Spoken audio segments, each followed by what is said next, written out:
Hi dears, മഹാലക്ഷ്മിയുടെ പുത്തൻ പ്രൊമോയിലേക്ക് എല്ലാ കൂട്ടുകാർക്കും സ്വാഗതം. അങ്ങനെ മേഘാതനും ഉണ്ണിയൊക്കെ ആയിട്ട് ഭയങ്കരമായിട്ടുള്ള ചർച്ചയിലാണ്. എങ്ങനെയെങ്കിലും സാഗറിനെയും മഞ്ജുവിനെയും പിരിച്ചിട്ട് മഞ്ജുവിനെ തിരിച്ച് മേഘാതൻ്റെ അടുത്തേക്ക് കൊണ്ടുവരാനുള്ള ചർച്ച ഇങ്ങനെ നീണ്ടുകൊണ്ടിരിക്കുകയാണ്. ഈ സമയത്ത് മേഘാതൻ ഉണ്ണിനോട് പറയുന്നുണ്ട്, എന്തായാലും സാഗറിന് കൊടുത്തിട്ടുള്ള പണി അതൊരു വലിയ പണി തന്നെയാണ്. അവൻ എന്തായാലും ആ പണിയിൽ നിന്ന് എത്രയും പെട്ടെന്ന് ഊരി വരാനൊന്നും പറ്റില്ല. ആ ഒരു സമയത്ത് മഞ്ജുവിൻ്റെ ഈ സെയിൽസുകൾ എന്നുള്ള ജോലിയിൽ നിന്ന് അവളെയും ഞാൻ എങ്ങനെയെങ്കിലും പുറത്താക്കും. എന്നിട്ട് ഇവർ രണ്ടാളും ജീവിക്കാൻ ഒരു ഗതിയും പരഗതിയും ഇല്ലാണ്ട് ഇങ്ങനെ നടക്കണം. എന്നിട്ട് അവൾ എൻ്റെ അടുത്തേക്ക് തന്നെ തിരിച്ചു വരണം എന്നിങ്ങനെ ഉണ്ണിനോട് പറയുന്നുണ്ട്.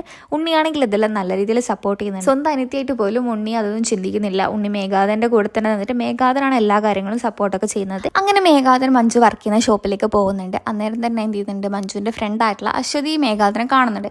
മേഘാതനെ കണ്ട പാടെ തന്നെ അശ്വതി വേഗം പോയിട്ട് മഞ്ജുവിനോട് പറയുന്നുണ്ട്, ഇത് മേഘാത വരുന്നുണ്ട്, അവൻ എന്തായാലും നീ ഇവിടെ ഉണ്ട് എന്ന് പറഞ്ഞിട്ട് തന്നെയായിരിക്കും വരുന്നത്, എന്തെങ്കിലും ഒരു പ്രശ്നം ഉണ്ടാക്കുന്ന ഉറപ്പാണെന്നൊക്കെ ഇങ്ങനെ പറയുന്നുണ്ട്. ഇതൊക്കെ കേട്ടിട്ടാണ് മഞ്ജുവിന് നല്ല രീതിയിൽ പേടിയാവുന്നുണ്ട്.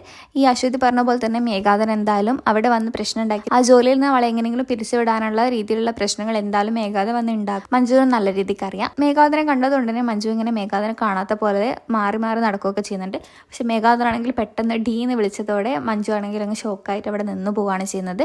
എന്നിട്ട് എല്ലാവരെയും വിളിച്ചു കൂട്ടിയിട്ട് മേഘാതൻ അവരുടെയൊക്കെ മുമ്പിൽ വെച്ചിട്ട് ഈ മഞ്ജുവിനെ നല്ല രീതിയിൽ നാണം കെടുത്തുന്നുണ്ട്. ഇവളില്ലേ, ഇവളെ എൻ്റെ മുറപ്പെണ്ണായിരുന്നു, അതുമാത്രമല്ല ഞാൻ ഇവളെന്നെയും സ്നേഹിച്ചിരുന്നു, എന്നിട്ട് കല്യാണമൊക്കെ കഴിഞ്ഞതാണ്. എൻ്റെ ഒരു കൂട്ടുകാരുണ്ട്, അവൻ ഇവളെ സ്നേഹിച്ചപ്പോൾ ഇവൾ എന്ത് ചെയ്തു, എന്നെ ചതിച്ചിട്ട് അവൻ്റെ കൂടെ അങ്ങ് പോയി. എന്നിട്ട് ഇപ്പോൾ ഇത് അവൻ്റെ കൂടെ ജീവിക്കുകയാണ്, ഒരു ഗതിയും പരഗതിയും ഇല്ലാണ്ട് അവൻ്റെ കൂടെ ജീവിക്കുകയാണ്. അവൻ്റെ കൂടെ ജീവിക്കാൻ വേണ്ടിയിട്ടാണ് ഇവളെ സെയിൽസ് ഗേൾ എന്നുള്ള ജോലി തന്നെ തിരഞ്ഞെടുത്തത്. എൻ്റെ കൂടെയാണെങ്കിൽ ഇപ്പം എന്താ നല്ല രീതിക്ക് ജീവിക്കാമെന്നൊക്കെ പറഞ്ഞിട്ട് ഇങ്ങനെ പറയുന്നുണ്ട്. അത് മാത്രമല്ല, നിങ്ങളൊക്കെ സൂക്ഷിച്ചോ, ഇവിടെയുള്ള ആണുങ്ങളൊക്കെ സൂക്ഷിച്ചോ, ഇവളെന്താ ആണുങ്ങളെ കണ്ടു കഴിഞ്ഞാൽ ഇവൾക്ക് മതിയാവില്ല, ഇവൾ ആണുങ്ങളുടെ കൂടെ അങ്ങ് പോകും, പിന്നെ നിങ്ങൾക്കായിരിക്കും തലയിലെടുത്ത് വെക്കേണ്ടി വരിക എന്നൊക്കെ പറഞ്ഞിട്ട് അവളെ നല്ല രീതിയിൽ നാണം കെടുത്തുന്നുണ്ട്. ഇതൊക്കെ കേട്ടിട്ടാണ് ഒന്നും തിരിച്ച് പറയാൻ കൂടി പറ്റാണ്ടാണ് അവൾ അവിടെ നിൽക്കുന്നത്.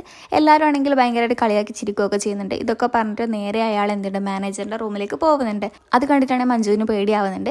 അപ്പോൾ മഞ്ജു അശ്വതിനോട് പറയുന്നുണ്ട്, ദേ അയാളത്തെ മാനേജറിൻ്റെ റൂമിലേക്കാണ് പോയിട്ടുള്ളത്, ഇനിയിപ്പോൾ എന്താവുന്നൊന്നും അറിയില്ല, എന്തായാലും എന്തെങ്കിലുമൊക്കെ അയാൾ പറഞ്ഞിട്ട് എന്നെ ഇവിടെ എന്തായാലും പുറത്താക്കാനുള്ള ശ്രമം തന്നെയായിരിക്കും എന്നിങ്ങനെ പറയുന്നുണ്ട്. അശ്വതി ആണെങ്കിലും മഞ്ജുവിനെ ആശ്വസിപ്പിച്ച് പറയുന്നുണ്ട്, നീ പേടിക്കണ്ട, അങ്ങനെ എന്തായാലും എന്തെങ്കിലും ഒരാൾ വന്ന് പറയുമ്പോൾ മാനേജർ എന്തായാലും അങ്ങനെ പുറത്തൊന്നും ആക്കില്ല, നീ എന്തായാലും പേടിക്കണ്ട എന്നൊക്കെ ഇങ്ങനെ തിരിച്ച് പറയുന്നുണ്ടെങ്കിലും മഞ്ജു പറയുന്നുണ്ട്, എന്നെക്കുറിച്ച് ഇത്രയും പറഞ്ഞിട്ട് അയാളെ ഞാനൊന്നും തിരിച്ച് പറയാതെ ഈ ഒരു ജോലി എനിക്ക് നഷ്ടമാവേണ്ട എന്ന് വിചാരിച്ചുകൊണ്ട് മാത്രമാണ്. കാരണം ഇപ്പം ഞാനും സാഗരേട്ടനും നല്ല രീതിയിൽ കഷ്ടപ്പെട്ട് ജീവിക്കുന്നുണ്ട്, അതുകൊണ്ട് എന്താ ഈ ജോലി എനിക്ക് അത്രയും അത്യാവശ്യമാണെന്നൊക്കെ ഇങ്ങനെ അശ്വതിനോട് പറയുന്നുണ്ട്.